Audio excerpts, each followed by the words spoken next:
IBEW is the way to go with the pensions that are available and the insurance. I've got children that are IBEW, grandchildren that are IBEW.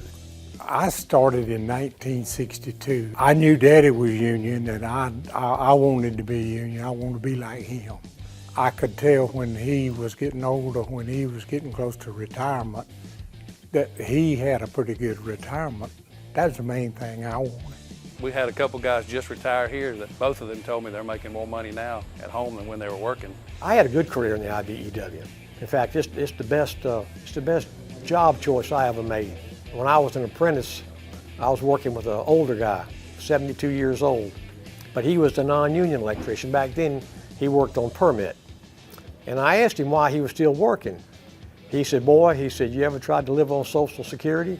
I said, no, sir. He said, well, if you do, you'll find out why I'm still working. And that's the difference in the IBEW. I retired at 62 and I'm 73 now, and I have not had to go back to work. The IBEW pensions and the benefits have taken care of me. I've done a lot of traveling, and they can travel around like that. When I was getting ready to retire, I was gonna get my wife and travel to all the different locals I wanted to, and when I done that. I retired in 2006. It's been great. I'd tell them, you better think about the future. If you're not union, you ain't gonna get no retirement.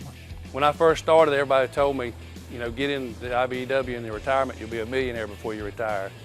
And when you first start, that doesn't really mean anything to you.